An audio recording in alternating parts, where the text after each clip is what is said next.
All right, Oscar Z TV, Dia de Muerto. This is Fernando Castro Pacheco.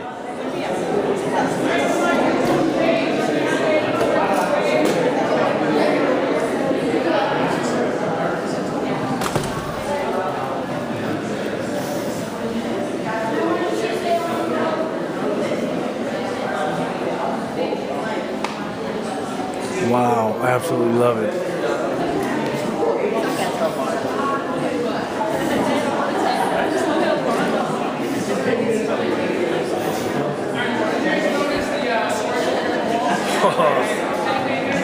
That was cool.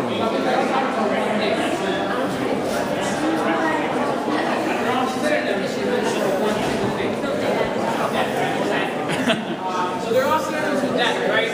Now my favorite one would probably have to be over here, like Guadalajara, which translates directly to the Great Equalizer, right? Why would we call death the Great Equalizer? Everybody dies, right? Exactly. Everybody look at this page right here. That's right. And notice this image right here, right? Has anybody ever seen this image of this lady as a skeleton? What's her name? La Catrina, right? You have her name right there. It's also back there on the wall. La Catrina, or the fancy lady, right? La Catrina was created in 1931 by Jose Guadalupe Posada. Jose Posada was trying to make a social statement at the time, right? Where it was 1931. Between 1920 and 1930, who could tell me what happened in Mexico that changed what Mexico looked like? Revolution, right? The Mexican Revolution. So after the revolution, he noticed there was one very important, very relevant issue that he wanted to bring up, and that was the disparities between classes, right? The separation between classes. Where you had people who had a lot of money, who typically came from European descent, and then you had indigenous people of Mexico who were still stuck in poverty. And now you had the people who had money that came from wealth. They were walking around dressed in very Eurocentric styles, right? With these big dresses, the big hats. They also smoked, right? All these things were symbols of coming from wealth.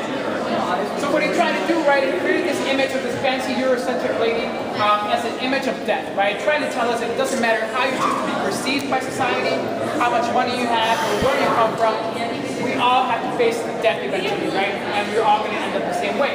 Because underneath all of our possessions and all of our ideas and ideals, we all look the same, right? We're all stuck.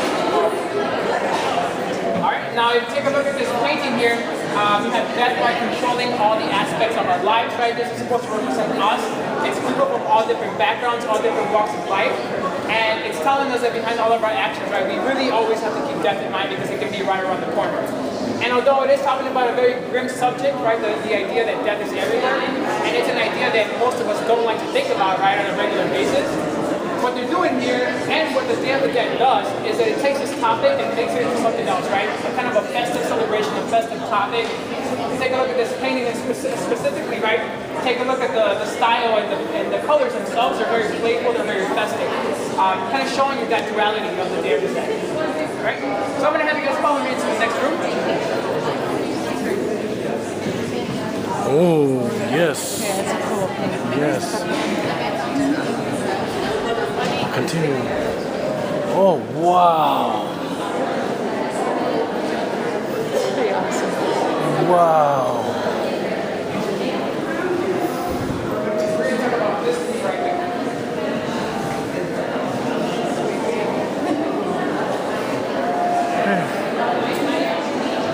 Oh my God. That is awesome. I love it.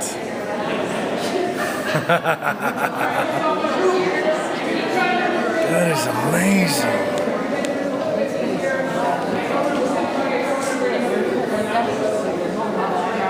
It's like a clear cello or something, right? Stand-up bass, maybe? Oh, right. Yeah.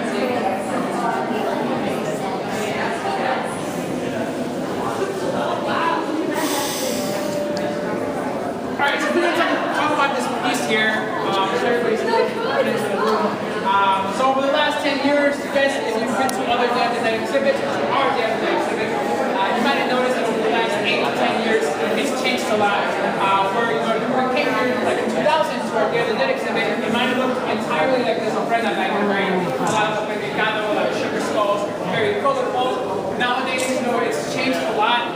Where we invite artists that come here and obviously make artwork related to the festival, right, to the Day of the Dead, but also to get us thinking about death in a little bit of a different way, right? To think outside the box a little bit. Now, when we look at pieces like this one by Alejandro Medina, that's exactly what he's trying to do, right? Trying to get us to think about death in a different way.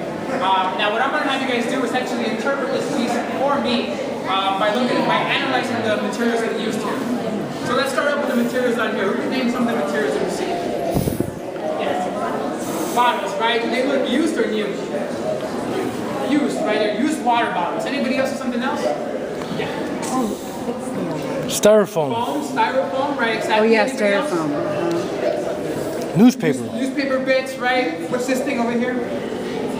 It's like metal industrial looking mesh, right? What would you call all these things when you sign outside? Oh yeah, mesh. Trash, right? Garbage. Yeah, garbage. Now, look at the instrument here, the cello, right? What does that look like it's made out of? Plastic bag. Plastic, but is it like plastic you bought at the store? No, right? It's more recycled plastic, more recycled material. Take a look inside the instrument there. Notice that there's images inside, right? What do you see in the bottom? Oh yeah. Skulls in the bottom. What about the top? The Earth. The Earth, right? It's a depiction of the planet Earth. Now, if you notice, right, if you look at the image of the instrument, it resembles an hourglass. Who can tell me what the significance, what the symbolism is when we see the sand trickling down from the top in an hourglass? What does that tell us? Time is running out. Time is running out, right? So take everything you see here and put it all together. Tell me whose time is running out and why. Oh, the Earth Your is. time is running out due to what? Pollution and death, right? So the death of Earth, right, it's really being kind of encouraged by us, right? Because this is a man-made issue. The pollution problem is a man-made issue. So what he's trying to do here, Alejandro Medina, is trying to get us to think about death in a wider spectrum, right? Because we typically think about death as it affects an individual, right? One single person passes away, and then who is affected by his or her death, right? Their immediate family and friends. When we should really stop to think about death as it can apply to something as big and monumental as Earth. So as a whole planet. Alright?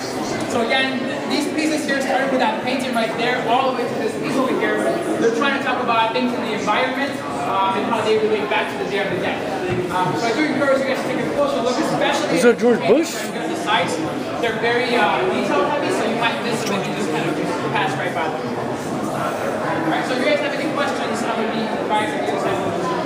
Wow, that looks like George. Yeah, so about the death, on the death band, and the way in which you notice the piece as a whole, right? When you look at it, where are you supposed to be inside?